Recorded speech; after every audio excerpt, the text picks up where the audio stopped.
यार बद आप रद्द तो रासूए जाईम यार ने को की देता या बेनाईम आजन सुने आचो जारा बिचाना तादर जन्ने कंदेन नबी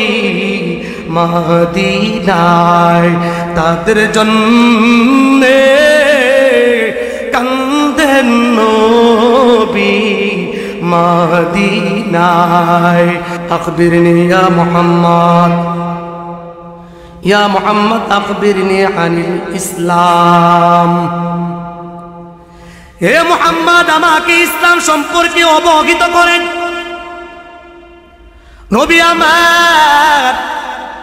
ডাক দেয়া বলে আনতাশহাদা আল্লা ইলাহা ইল্লাল্লাহ ওয়া আন্না মুহাম্মাদার রাসূলুল্লাহ ওয়া তুকিমাস সালাত ওয়া তুতিয়াজ যাকাত ওয়া তাসুমা রমাদান নবী আমার লোকটাকে ডাক দেয়া কয় এক আল্লাহ তাআলার প্রতি বিশ্বাস স্থাপন করো আনতাশহাদা আল্লা ইলাহা ইল্লাল্লাহ এক আল্লাহ তাআলার প্রতি বিশ্বাস স্থাপন করো এক আল্লাহ তাআলার প্রতি ঈমান আনো ওয়া আন্না মুহাম্মাদুর রাসূলুল্লাহ এই কথার সাক্ষী দাও আল্লাহ তাআলা ব্যতীত কোনো মাবুদ নাই একমাত্র মুহাম্মাদুর রাসূলুল্লাহ সাল্লাল্লাহু আলাইহি ওয়াসাল্লাম আল্লাহ তাআলার প্রেরিত একজন পয়গম্বর এরপরে আল্লাহর পয়গম্বর বলেন ওয়া তুকিমাস সালাত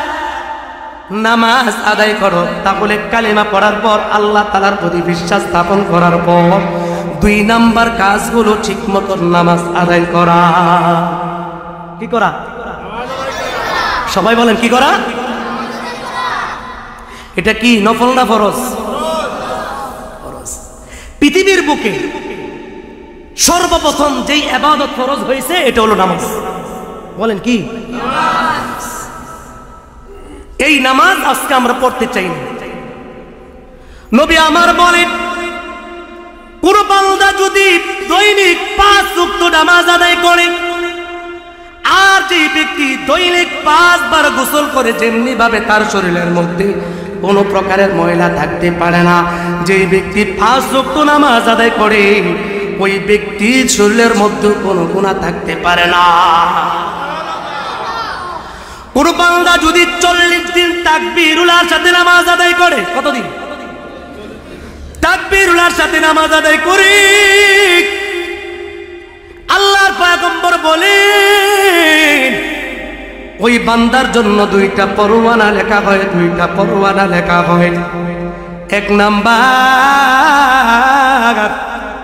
বারাআতুম মিনান নার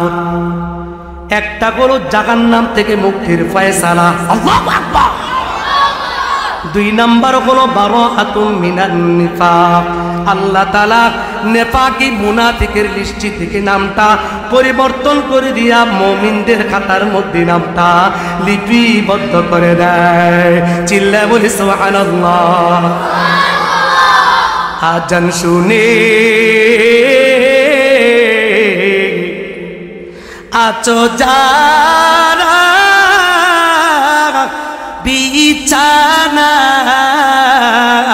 বিছানায়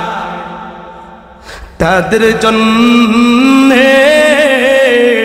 কান্দেন নবী মদিনায় তাদের জন্যে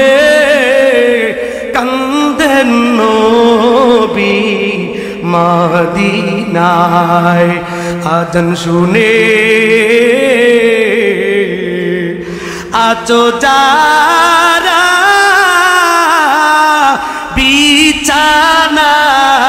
বিছানায় তাদের জন্যে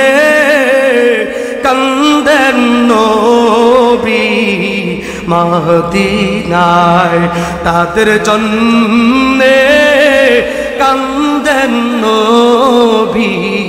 মদিনায় নবীর জন্য কি তোমার মায়া লাগে না ওরে মানুষ নামাজ কেনে পড়ো না ওরে মানুষ মসজিদ কেন আসো না আজান শুনে আছো যারা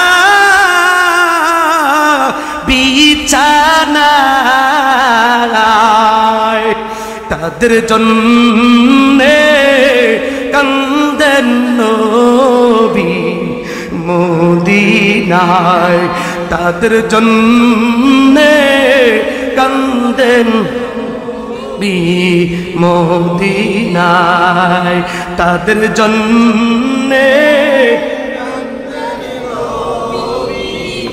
মদিনায় নবীর মায়া আছে কথা কয় না হুজুর নবীর জন্য খুব মায়া লাগে খালি জিলাপি আর মিষ্টি খাইতে মন চায় নামাজে কথা কয় না নামাজে পাওয়া যায় না জোহরের সময় মসজিদও খালি দেখা যায় আসরের সময় মসজিদ খালি দেখা যায় মাগরিবের সময় তেমন মসজিদ ভরে না এশার সময় মসজিদ তেমন ভরে না ফজরের সময় তেমন লোক পাওয়া যায় না কথা বলেন ঠিক কিনা আল্লাহর পয়গম্বর বলেন আল্লাহর পয়গম্বর একদিন ইমামতি করেন সাহাবায়ে কেরাম নবীজির পিছনে নামাজ আদায় করে নবীজি যখন সামি আল্লাহু লিমান হামিদা নবীজি যখন বললেন তখন পিছন থেকে সাহাবায়ে কেরাম বলেন রব্বানা লাকাল হামদ এই রব্বানা লাকাল হামদ বলার পর একজন সাহাবী একটা দোয়া বললেন কি দোয়া হামদান কাসীরান তাইয়িবান মুবারাকান ফি এই দোয়াটা পড়ার পর আল্লাহর পয়গম্বর নামাজ শেষ করার পর সাহাবায়ে কেরামদেরকে বললেন ও আমার সাহাবারা বলো না তোমাদের মধ্যে কি এমন কালিমাগুলো পড়লো একজন সাহাবী ডাক দিয়া বলেন ইয়া রাসূলুল্লাহ ইয়া হাবিবাল্লাহ নবী গো আমি এই কালিমাগুলো পাঠ করেছি আল্লাহর পয়গম্বর ডাক দিয়া কয় তুমি যে এই কালিমাগুলো তেলাওয়াত করলা পাঠ করলা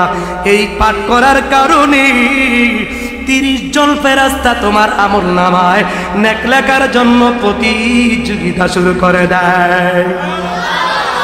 আয় বেরাদর দূরে বাসাস ইয়ারে বদ यार बद बद तरबुवद az मारे बद तन हातोरा बर जाजनात यार बद बर जाने ईमानत जोना यार बद आप रद्द तुरा सूये जाईन यार ने को की देता यार बेनाइम आवाज करे बोले अल्लाहु আকবার আল্লাহর পয়গম্বর নামাজের কথা বললেন 2 নাম্বার ওই লোকটাকে আল্লাহর পয়গম্বর ইসলাম শিক্ষা দেয় 1 নাম্বার কালেমার কথা বললেন 2 নাম্বার নামাজের কথা বললেন 3 নাম্বার আল্লাহর পয়গম্বর বলেন রমজান মাসের রোজা করে রাখবা এই যে আমাদের সামনে কিছুদিন পরে আমাদের রমজান শুরু হয়ে যাবে এইটা আরবিতে হলো রজব মাস আল্লাহর পয়গম্বর রজব মাস আসলে একটা আমল করতেন, কি আমল? নবীজি দোয়া করতেন, আল্লাহুম্মা বারিক লানা ফি রজব ওয়া শাবান ওয়া বাল্লিগনা রমাদান। আল্লাহর পয়গম্বর এই রজব মাস আসলে এই দোয়াটা পাঠ করতেন, আল্লাহুম্মা বারিক লানা ফি রজব ওয়া শাবান ওয়া বাল্লিগনা রমাদান। আমরাও আজকের থেকে এই দোয়াটা বেশি বেশি পাঠ করব ইনশাআল্লাহ। আল্লাহর পয়গম্বরের পরে বললেন, মালের যাকাত দাও। আজকাল তো মালের যাকাত দেয়, পত্রিকার মধ্যে ঘোষণা দেয়, অমুক বড় লোক এত লক্ষ টাকা যাকাত দিছে। আর আমাদের দেশে তো মাশাআল্লাহ করোনার সময় আমরা দেখলাম 1 ডজন কলা আর 1 কেজি পেঁয়াজ দিতে গেলে 10 জন 12 জন 20 জন করে সেলফি তোলে, আসে না না? ইবাদত হবে আল্লাহ তাআলার জন্য, রব্বে কারীমের জন্য ইবাদত হবে, যাকাত আদায় করবে আল্লাহ তাআলার জন্য। আল্লাহর পয়গম্বরের পরে বলেন, মান ইসতাতা ইলাইহি সাবিলা, তোমার যদি সাধ্য থাকে বাইতুল্লাহ শরীফ হজ করার জন্য, বাইতুল্লাহ শরীফ তওয়াফ করার চেষ্টা করবা। আজকাল তো বহুত হাজি দেখা যায় হজ করার জন্য যায়, মাশাআল্লাহ একরাম বাঁধলেও একটা সেলফি তোলা হয়, কাবা শরীফে যাওয়ার পর একটা সেলফি তোলা হয়, কাবা শরীফের সামনে গেলেও সেলফি তোলা হয়, মুনাজাত ধরলেও সেলফি তোলা হয়, মাঝে মধ্যে ভিডিও করা হয়, মদিনায় গেলে ভিডিও করা হয়। এই যে রওজা শরীফের মধ্যে আসলাম, এই যে মিনায় আসলাম, এই যে মুজদালিফার মধ্যে আসলাম, এই যে আমরা উহুদের প্রান্তরে আসলাম, এইভাবে জায়গায় জায়গায় ভিডিও করে আর সেলফি তুলে মানুষকে জানায় আমি এই বছর হজে আসলাম। সুতরাং আমি যে হজে আসলাম, আগামী 1 মাস পর থেকে আমি আলহাজ। কথা কয় না? আরো জোরে বলো। ইবাদত হবে কার জন্য? আওয়াজ করে বলে কার জন্য? ইবাদত হবে আল্লাহ তাআলার জন্য। কারণ আল্লাহ তাআলা বলেন করুণাময়, আল্লাহ তাআলা বলেন দয়াময়। আল্লাহ তাআলা যদি দয়া না করেন, আল্লাহ তাআলা যদি মায়া না করেন, কোনো বান্দা ইবাদত করার মতন চান্স পাবে না। কথা বলে ঠিক কিনা? তুমি মিটাও সকল চাওয়া অপাপ দুঃখী লোকের, তুমি পরম মুক্তিদাতা মালিকে জগতের। তুমি মিটাও সকল চাওয়া অপাপ দুঃখী লোকের,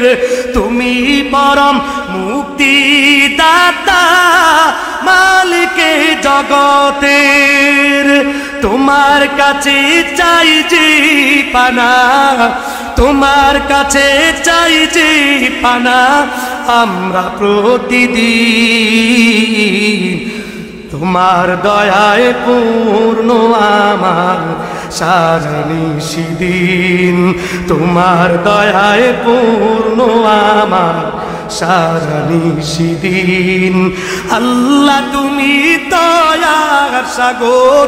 আল্লাহ তুমি দয়ার সাগর, রহমানুর রহিম। তোমার দয়ায় পূর্ণ আমার সারা নিশিদিন, তোমার দয়ায় পূর্ণ আমার সারা নিশিদিন। আওয়াজ করে বলেন আল্লাহু আকবার।